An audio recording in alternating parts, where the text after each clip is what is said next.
Hello friends, welcome back to Janasamaya YouTube channel. ಈ ವಿಡಿಯೋದಲ್ಲಿ ನಾನು ನಿಮಗೆ ಗೃಹಲಕ್ಷ್ಮಿ ರಿಲೇಟೆಡ್ ಒಂದು ಲೇಟೆಸ್ಟ್ ಇನ್ಫಾರ್ಮೇಷನ್ ತಿಳಿಸ್ತಾ ಇದ್ದೀನಿ. ಹೌದು, 12-13ನೇ ಕಂತಿನ ಹಣ ಬಂದಿಲ್ಲ ಅಲ್ವಾ? ಅದ್ರ ಬಗ್ಗೆ ನಿನ್ನೆ ಲಕ್ಷ್ಮಿ ಹೆಬ್ಬಾಳ್ಕರ್ ಮೇಡಮ್ ಅವರೇ, ಮಹಿಳಾ ಮತ್ತು ಮಕ್ಕಳ ಕಲ್ಯಾಣ ಇಲಾಖೆಯ ಹೆಡ್ ಆಗಿರುವಂಥ ಲಕ್ಷ್ಮಿ ಹೆಬ್ಬಾಳ್ಕರ್ ಮೇಡಮ್ ಅವರು ನಿನ್ನೆ ಒಂದು ಮಾಹಿತಿನ ತಿಳಿಸ್ಕೊಟ್ಟಿದ್ದಾರೆ. 12 ಮತ್ತು 13ನೇ ಕಂತಿನ ಹಣ ಇಷ್ಟು ತಡ ಆದರೂ ಯಾಕೆ ಬಂದಿಲ್ಲ ಮತ್ತು ಯಾವಾಗ ಬರುತ್ತೆ ಅನ್ನೋ ಮಾಹಿತಿ ಕೂಡ ತಿಳಿಸಿದ್ದಾರೆ. ಏನಿದು ಡೀಟೇಲ್ಸ್ ಅಂತ ತಿಳ್ಕೊಬೇಕು ಅಂದರೆ ವಿಡಿಯೋನ ಕಂಪ್ಲೀಟ್ ಆಗಿ ನೋಡಿ ಮತ್ತು ಎಲ್ಲೂ ಕೂಡ ಸ್ಕಿಪ್ ಮಾಡೋಕ್ಕೆ ಹೋಗಬೇಡಿ. ಇನ್ನು ಗೃಹಲಕ್ಷ್ಮಿ ವಿಚಾರವಾಗಿ ನಿಮ್ಗೆ ಗೊತ್ತೇ ಇದೆ, 11ನೇ ಕಂತಿನವರೆಗೂ ಬಂದಿದೆ. 11ನೇ ಕಂತಿನ ಹಣ ಕೂಡ 80,000 ಮಹಿಳೆಯರಿಗೆ ಬಂದಿಲ್ಲ ಅಂತ ನಮ್ಮ ಲಕ್ಷ್ಮಿ ಹೆಬ್ಬಾಳ್ಕರ್ ಮೇಡಮ್ ಹೇಳಿದರು. ಇದ್ರ ಜೊತೆಗೆ 12 ಮತ್ತು 13ನೇ ಕಂತಿನ ಹಣ ಇಲ್ಲಿವರೆಗೂ ತಲುಪೇ ಇಲ್ಲ.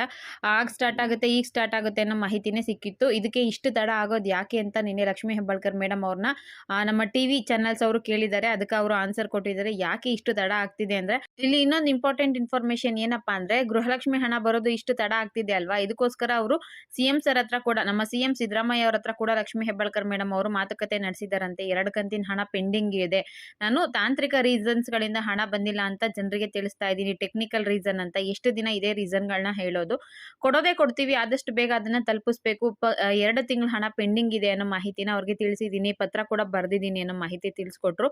ಮತ್ತೆ ಹಣಕಾಸು ಇಲಾಖೆಯಿಂದ ಇಲ್ಲಿವರೆಗೂ ಹಣ ಅವರಿಗೆ ಬರದೇ ಇರೋ ಕಾರಣದಿಂದ ಹಣನ ಅವರು ಪ್ರತಿಯೊಬ್ಬರು ಅಕೌಂಟ್ಗಳಿಗೆ ಹಾಕೋದಕ್ಕೆ ಆಗ್ತಾ ಇಲ್ವಂತೆ. ಅದನ್ನ ನಿನ್ನೆ ಅಫಿಷಿಯಲ್ ಆಗಿ ನಿನ್ನೆ ಲಕ್ಷ್ಮಿ ಹೆಬ್ಬಾಳ್ಕರ್ ಮೇಡಮ್ ಅವರೇ ಒಪ್ಕೊಂಡಿದ್ದಾರೆ. ಯಾವುದೇ ರೀತಿ ತೊಂದರೆಗಳಿಲ್ಲ ಈಗ, ಬಟ್ ಹಣಕಾಸು ಇಲಾಖೆಯಿಂದ ನಮಗೆ ಹಣ ಬರ್ತಾ ಇಲ್ಲ, ಅದರಿಂದ ನಾವು ಇದನ್ನ ಗೃಹಲಕ್ಷ್ಮಿಯರಿಗೆ ತಲುಪಿಸೋದಿಕ್ಕೆ ಆಗ್ತಾ ಇಲ್ಲ.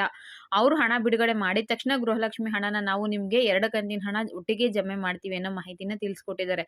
ಇಷ್ಟು ದಿನ ಏನ್ ರೀಸನ್ ಇತ್ತು ಅದನ್ನ ಲಕ್ಷ್ಮಿ ಹೆಬ್ಬಾಳ್ಕರ್ ಮೇಡಮ್ ಅವರು ಒಪ್ಕೊಂಡಿರ್ಲಿಲ್ಲ. ಕೇವಲ ಟೆಕ್ನಿಕಲ್ ರೀಸನ್ಸ್ಗಳಿಂದ, ತಾಂತ್ರಿಕ ದೋಷದಿಂದ ನಮಗೆ ಹಣ ಸಂದಾಯ ಮಾಡೋದಕ್ಕೆ ಆಗ್ತಾ ಇಲ್ಲ ಅಂತ ತಿಳಿಸಿದ್ರು. ಇದ್ರ ಜೊತೆಗೆ ಇನ್ನೊಂದು ಮಾಹಿತಿನ ತಿಳಿಸಿದ್ರು, 80,000 ಮಹಿಳೆಯರಿಗೆ ಗೃಹಲಕ್ಷ್ಮಿ ಹಣ ಬಂದಿಲ್ಲ ಅಲ್ವಾ, ಅದ್ರ ಕುರಿತಾಗಿ ಕೂಡ ಮಾತಾಡಿದ್ರು ನಿನ್ನೆ. ಅದು SC/ST ಮಹಿಳೆಯರಿಗೆ ಸ್ವಲ್ಪ ಪ್ರಾಬ್ಲಮ್ ಆಗಿತ್ತು, ಅದು ಪೋರ್ಟಲ್ಲೇ ಬೇರೆ ಇತ್ತು, ಅವರಿಗೆ ಹಣ ಬರೋದು ತಡ ಆಗಿತ್ತು. ಈಗ ನಾವು ಅವರಿಗೂ ಕೂಡ ಕ್ಲಿಯರ್ ಮಾಡಿದ್ದೀವಿ ಅಂತ ತಿಳಿಸಿದ್ರು. ಬಟ್ ನನ್ನ ವಿಡಿಯೋದಲ್ಲಿ, ಹಳೆ ವಿಡಿಯೋದಲ್ಲಿ ನೋಡಿದ್ರೆ ಬಹಳಷ್ಟು ಮಹಿಳೆಯರು ನನಗೆ 11ನೇ ಕಂತಿನ ಹಣ ಕೂಡ ಬಂದಿಲ್ಲ ಅನ್ನೋ ಮಾಹಿತಿನ ತಿಳಿಸ್ಕೊಟ್ಟಿದ್ದಾರೆ. ಆದರೆ ಗೃಹಲಕ್ಷ್ಮಿ ವಿಚಾರವಾಗಿ ಲಕ್ಷ್ಮಿ ಹೆಬ್ಬಾಳ್ಕರ್ ಮೇಡಮ್ ಅವರು 11ನೇ ಕಂತಿನ ಹಣ ಎಲ್ರಿಗೂ ಕೂಡ ಜಮೆ ಆಗಿದೆ ಅಂತ ತಿಳಿಸ್ತಿದ್ದಾರೆ. ಬಟ್ ಅದು ನಂಬೋಕೆ ಒಂದು ಸ್ವಲ್ಪ ಅಸಾಧ್ಯ, ಕಷ್ಟನೂ ಆಗ್ತಾ ಇದೆ. ಯಾಕಂದರೆ ಅವ್ರು ಹೇಳ್ತಿರೋ ಪ್ರಕಾರ ಜನಗಳೇ ಹೇಳ್ತಿದ್ದಾರೆ ಹಣ ಕ್ರೆಡಿಟ್ ಆಗಿಲ್ಲ ಅಂತ. ಲಕ್ಷ್ಮಿ ಹೆಬ್ಬಾಳ್ಕರ್ ಮೇಡಮ್ ಅವರು ಹಣ ಕ್ರೆಡಿಟ್ ಆಗಿದೆ ಅಂತ ಹೇಳ್ತಿದ್ದಾರೆ. ನೋಡೋಣ ಮುಂದಿನ ದಿವಸಗಳಲ್ಲಿ, ಅಂದರೆ 12 ಜೂನ್ ಮತ್ತು ಜುಲೈ ಮತ್ತು ಆಗಸ್ಟ್ ತಿಂಗಳಿನ ಹಣ ಬಿಡುಗಡೆ ಮಾಡ್ತಾರಲ್ವ, ಆಗ ಕೂಡ 11ನೇ ಕಂತಿನ ಹಣ ಜಮಾ ಆಗಬಹುದು ಅನ್ನೋ ನಿರೀಕ್ಷೆ ಇದೆ.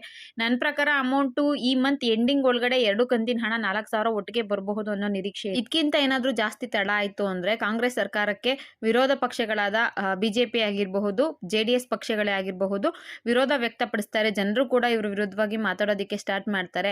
ಇವ್ರ ಮಾತಿಗೆಲ್ಲ ಸಿಗಬಾರ್ದು ಅಂತ ಆದಷ್ಟು ಬೇಗ ಹಣ ಜಮೆ ಮಾಡಬಹುದು ಅನ್ನೋ ನಿರೀಕ್ಷೆ. ನನ್ನ ವೈಯಕ್ತಿಕ ಅಭಿಪ್ರಾಯ, ಸೆಪ್ಟೆಂಬರ್ ಒಳಗಡೆ 4,000 ಹಣ ಜಮೆ ಮಾಡಬಹುದು.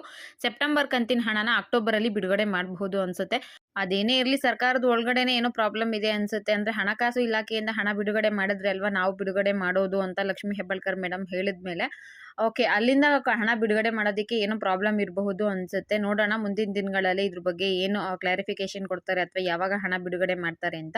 ಇನ್ನೂ ಒಂದು ಪ್ರಶ್ನೆ ಕೇಳಿದ್ರು, ಗೃಹಲಕ್ಷ್ಮಿ ಹಣ ಬಿಡುಗಡೆ ಮಾಡೋದಕ್ಕೆ ಸರ್ಕಾರದ ಬಳಿ ದುಡ್ಡು ಇಲ್ವಂತೆ, ಹೌದಾ ಅಂತ.